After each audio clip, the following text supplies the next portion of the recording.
శివరాజు సుబ్బలక్ష్మి గారికి 12వ ఏట బుచ్చిబాబు గారు చిటికెన వేలు పట్టుకొని సంసార బంధంలో పడ్డారు. అయితే అలా ఊరుకోలేదు, చిటికెన వేలు వదిలేసి ఆయన చేతిలో ఉన్న కళాన్ని కుంచెని కూడా ఈవిడ తీసుకున్నారు. ఆ రకంగా సమాంతరంగా బుచ్చిబాబు గారితో సమాంతరంగా ఆయన ఎట్లా చేశారో అట్లా ఈవిడ కూడా మొదటి నుంచి కూడా రచనలు చేశారు, మంచి చిత్రకారిణి కూడా. అయితే ఆవిడ రచనలన్నీ కూడా స్వాతంత్రానికి ముందు తర్వాత ఆంధ్ర ప్రాంతంలోని మధ్యతరగతి బ్రాహ్మణ కుటుంబాలలోని స్త్రీల జీవితాలని ఎక్కువగా ఈవిడ రాశారు. అప్పట్లోని ఎక్కువగా బాల్య వివాహాలు జరుగుతూ ఉండేవి. రజస్వల కాగానే అత్తింటికి పంపించేసి ఇంకా మా బాధ్యత తీరిపోయిందని పుట్టింటి వాళ్ళు చేతులు దులిపేసుకునేవారు. ఆ తర్వాత ఆ అమ్మాయి అత్తగారింట్లోని అత్తగారి ఆరాళ్ళు, ఆడబడుచుల ఆరాళ్ళు ఇవే కాకుండా భర్తలు అప్పుడు ఇంకా చదువుకుంటుండే ఉండేవారు. చదువు కోసం ఉద్యోగం కోసం వేరే చోట ఉంటే వీళ్ళు ఒంటరిగా వాళ్ళ చాకరీ చేస్తూ ఉండేవారు. అంతేకాకుండాను ఆర్థిక పరిస్థితి ఎక్కువగా ఇబ్బందికరంగా ఉండేది. ఉమ్మడి కుటుంబాలు ఉండేవి, ఎక్కువ సంతానాలు ఉండేవి. ఇవన్నిటిలోని కూడా ఎలా ఆ మహిళలు తట్టుకొని ఉండేవారు అనేది ఈవిడ కథల్ని చూస్తే తెలుస్తుంది. అక్కడ అత్తగారింట్లోనే వితంతువులు అయిపోయినా సరే అత్తగారింట్లోనే చాకరీ చేస్తూ ఉండిపోవడం, చావైనా రేవైనా అక్కడే ఉండాలి. ఇలాంటి సాంప్రదాయ పరిస్థితుల్లో ఉన్న స్త్రీల గురించి ఎక్కువగా ఈవిడ కథలు రాశారు. కొన్ని కథల్లోని పోస్ట్ చేయని ఉత్తరం. ఈవిడ కథల్లో మరొకటి ఏంటంటే బావ చనిపోతే అదే అక్క చనిపోతే బావను పెళ్లి చేసుకోవాల్సిన పరిస్థితి అది కూడా ఎక్కువగా ఉండేది. ఈ రెండో భార్యగా ఉండడం వల్ల ఎదుర్కొనే ఇబ్బందులు కూడా చాలా కథల్లో రాశారు. అట్లాగే తల్లి చనిపోవడం వల్ల ఇంకొక భార్య రావడం వల్ల ఆడపిల్లలు ఆ ఇంట్లో ఎలా బతికారు అనేవి కూడా ఆవిడ కథల్లో ఉంటుంది. పోస్ట్ చేయని ఉత్తరం అనే కథలోని ఇందిర అనే పాత్ర ఉంటుంది. ఆవిడ భర్త పట్టణంలో ఉద్యోగం చేస్తూ ఇంటికి డబ్బు పంపుతుంటే మొత్తం సంసారాన్ని అంతటినీ ఆవిడే అత్తగారు, ఆడబడుచులు, మరుదులు వీళ్ళంతా ఉన్న సంసారంలోని ఎలా బాధపడింది, బాధ్యత పడింది అనేది ఆ కథ ఉంటుంది. అయితే ఆ భర్తమో పట్టణంలోని ఒక అమ్మాయితో సంపర్కం ఏర్పడుతుంది. అప్పుడు ఈవిడికి ఉత్తరం రాస్తూ ఆ అమ్మాయిని పెళ్లి చేసుకుంటాను, మీ ఇద్దరితోటి కలిసి ఉంటాను, నువ్వు సమ్మతించు అని ఉత్తరం రాస్తాడు.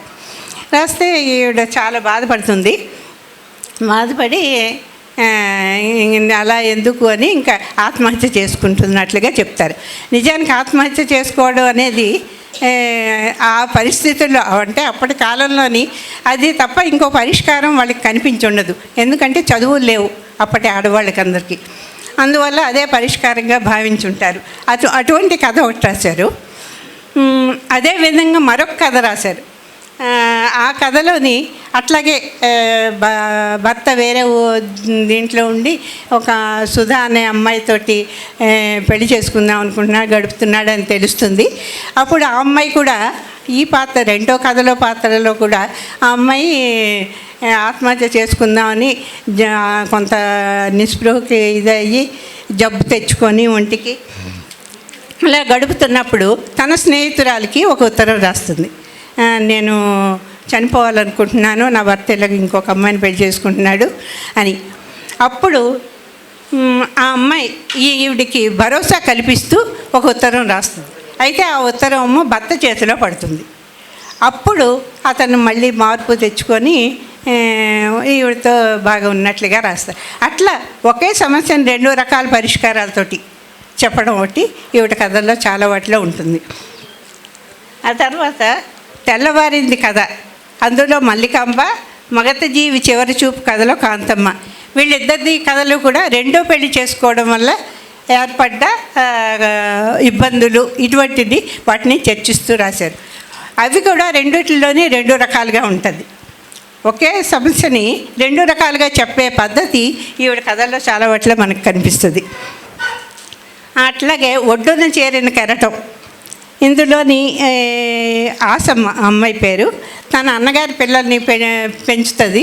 అది ఒక బాధ్యత అనుకొని వాళ్ళని పెంచితే తీరా వాళ్ళేమో పెద్దోళ్ళు అయ్యాక ఈ అమ్మాయిని ఈవిడ్ని నిర్లక్ష్యం చేస్తారు. చేస్తే అప్పుడు కూడా ఆవిడ బాధపడకుండా నా బాధ్యత, నా అన్న నాకు అందించిన బాధ్యతను నేను నెరవేర్చాను అని సంతృప్తి పడుతున్నట్లుగా రాస్తారు. ఇట్లా ఈవిడ కథల్లో అంటే స్త్రీ పాత్రలు సమాధాన పడుతున్నట్లుగా ఎట్లా రాశారో అదేవిధంగా తన సమస్యకి వాళ్ళే పరిష్కారం చూసుకుంటూ చెప్పే విధంగా కూడా కొన్ని కథలు ఉంటాయి.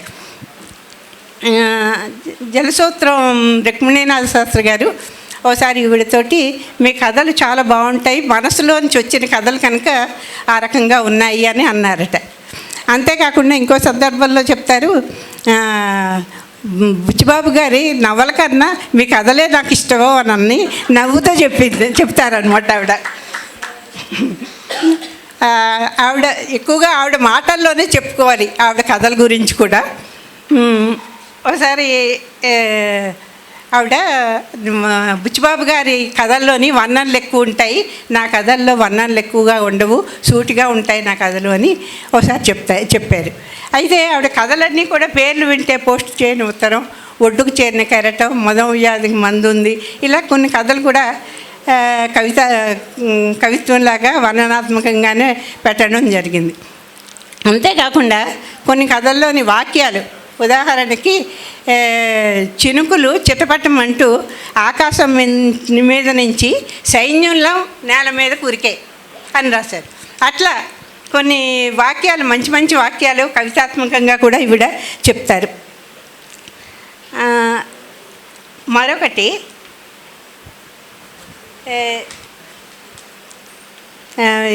ఆవిడ అద్దేపల్లి వివేకానందదేవి గారు, ఆవిడ రచయిత్రి. అద్దేపల్లి వివేకానందదేవి గారు బుచ్చిబాబు శివరాజ సుబ్బలక్ష్మి గారి ముంజేతి కంకణం అనే కథ చదివిన తర్వాత వెంటనే ఆవిడకి ఉత్తరం రాశారట. ఈ కథ మా వదిన గారి జీవితంలాగే మొత్తం అంతా కూడా అలాగే అనిపించింది, చాలా సహజంగా కళ్ళ ముందు చూస్తున్నట్లుగానే ఉంది అని ప్రశంసిస్తూ ఉత్తరం రాశారట. ఆ రకంగా ఈవిడ కథలన్నీ కూడా ఎదురుగా ఆవిడే కూర్చొని చెప్తున్నారా అన్నట్లుగానే ఉంటాయన్నమాట. సుబ్బలక్ష్మి గారు, బుచ్చిబాబు గారు గ్రామీణ ప్రాంతాలకు వెళ్ళి ఎక్కువగా ప్రకృతి దృశ్యాలు చూడడానికని వెళ్తూ ఉండేవారట. అప్పుడు అక్కడికి వెళ్ళిన తర్వాత ఆ ప్రకృతి దృశ్యాలు కళలోని మనసులోని నింపుకొని ఇంటికి వచ్చిన తర్వాత ఇద్దరు ప్రకృతి దృశ్యాలు చిత్రంగా గీసేవారట. అయితే ఇద్దరు ఒకే దృశ్యాన్ని తీసినా సరే బుచ్చిబాబు గారి చిత్రాలన్నీ కూడా యూరోపియన్ స్టైల్లో ఉంటాయి.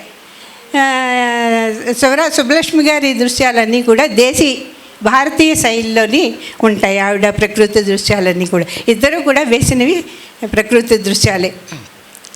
ఆ రకంగా 2015లోని ఆవిడ ఆయన బుచ్చిబాబు గారి 177 ప్రకృతి దృశ్యాలు, ఈవిడ వేసిన 140 ప్రకృతి దృశ్యాలు, ఇవన్నీ కలిపి ఒక విలువైన పుస్తకంగా తీసుకొచ్చారు. ఈవిడ ప్రకృతి దృశ్యాలే కాకుండా ఇందిరాగాంధీ, దేవికారాణి ఇటువంటి పోర్ట్రేట్లు కూడా వేశారు. మంచిది క్షమించాలి.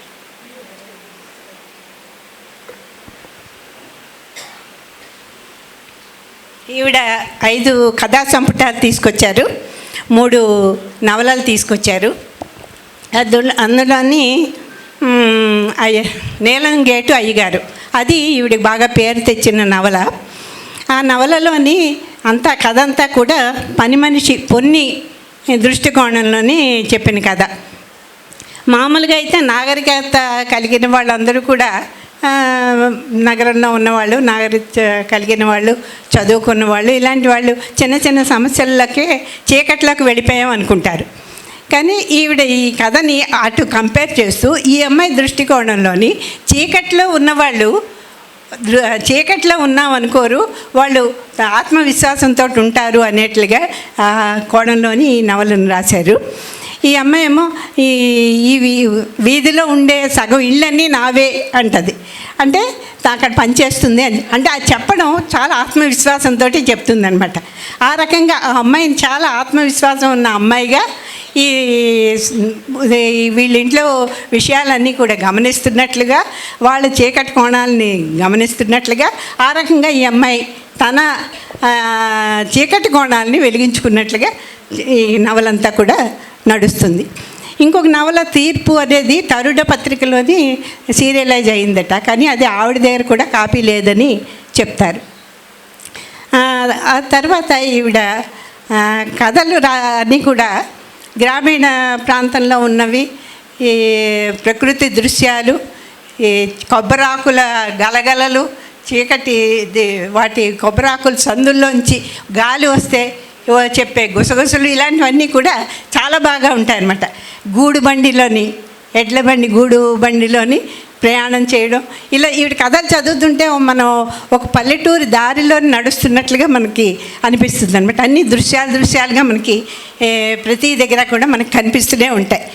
అట్లాగే అప్పటి అరుగుల మీద కూర్చుని మాట్లాడుకుంటున్న వాళ్ళు, అలాంటివన్నీ మనకి ప్రకృతి దృశ్యాలతో పాటు గ్రామీణ వాతావరణం అంతా కూడా ఆవిడ కథల్లో చాలా బాగా చిత్రిస్తారు. ఈవిడ చెప్పేటప్పుడు ఇంకోటి ఆవిడ దృష్టితోటి చెప్తున్నాను. ఆవిడ చిన్నప్పుడు అంటే కొత్తగా పెళ్ళైన కొత్తలోని అనంతపురంలో ఆయన ఆంగ్లోపన్యాసకుడిగా ఒక కాలేజీలో పనిచేస్తున్నప్పుడే మా పెదనాన్నగారు అబ్బాయి కూడా అదే కాలేజీలోని భౌతిక శాస్త్రం లెక్చరర్గా ఉండేవారు. వాళ్ళిద్దరూ కూడా ఇరుగు పొరుగునే ఉండేవారట. అందువల్ల వాళ్ళకి బుచ్చిబాబు గారి ఫ్యామిలీకి మంచి స్నేహం ఉండేదట.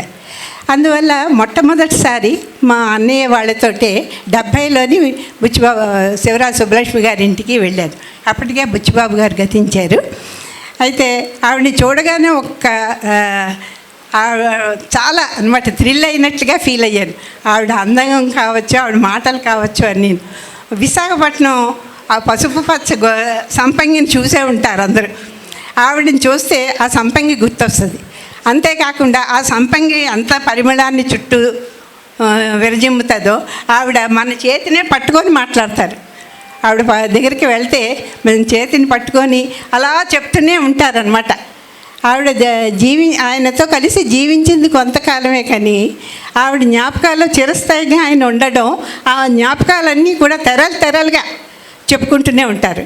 అదేవిధంగా మనం ఒక కథ గురించి, ఆవిడ రాసిన కథ గురించి అడిగామనుకోండి, అడిగితే ఆ కథ గురించి చెప్పడమే కాకుండా ఆ కథ నేపథ్యం కూడా అలా అనర్గళంగా చెప్పుకుంటూనే పోతారనమాట. ఆ రకంగా ఆవిడ జ్ఞాపకాలు కానీ ఆ కథ నేపథ్యం కానీ చెప్తూనే ఉంటారు. ఆ రకంగా ఆవిడ హైదరాబాద్లో ఉన్నంతకాలం మేము తరచూ వెళ్ళేవాళ్ళం. ఆ తర్వాత ఆవిడ బెంగళూరు వెళ్ళిపోయినా సరే ఎప్పుడు ఇక్కడే పురస్కారాల కోసం కానీ సభల కోసం కానీ వచ్చినప్పుడు సభ దగ్గర వచ్చి కలవద్దు, తర్వాత సాయంత్రం హోటల్కి రండి అని మాకు ఫోన్ చేసేవారు. అందువల్ల హోటల్కి వెళ్ళి మాట్లాడేవాళ్ళం అనమాట. అప్పుడు అంతే అన్నీ అలా చెప్తూ ఉండేవారు అనమాట. ఆవిడ చెప్తుంటుంటే ఒక స్ఫూర్తి, ఒక వేవ్ మనలోకి వచ్చినట్లుగా ఉత్తేజంగా కనిపిస్తూ ఉంటుంది అనమాట. కొంతమందితో మనం కూర్చున్నప్పుడే మనకి ఆ ఫీలింగ్ కలుగుతుంది. ఒక స్ఫూర్తే కాకుండా ఉత్తేజం అలా అనిపిస్తుంది ఆవిడని చూస్తుంటుంటే. ఆ వయసులో కూడా 87 వయసులో కూడా ఆవిడ వేసిన చిత్రాలు తీసుకొచ్చి చూపిస్తుండేవారు. అసలు ఒక్క నిమిషం కూడా ఆవిడ వేస్ట్ చేసేవారు కాదు. టీవీ చూస్తున్నప్పుడు, వార్తలు చూస్తున్నప్పుడు అంటే వార్త ఏదైనా వస్తుంటుంటే దానికి రిలేటెడ్గా ఉన్న ఆవిడ చూసిన సంఘటన కానీ, ఆవిడ కుటుంబంలో సంఘటన కానీ అప్పటికప్పుడు అక్కడ పేపర్ ఉంటే తీసుకొచ్చి కథగా రాసిస్తారట. అది వాళ్ళ అబ్బాయి అంటే దత్తపుత్రుడు ఆయన చెప్పారనమాట. ఆ రకంగా ఆవిడ ఒక్క నిమిషం కూడా వేస్ట్ చేయకుండా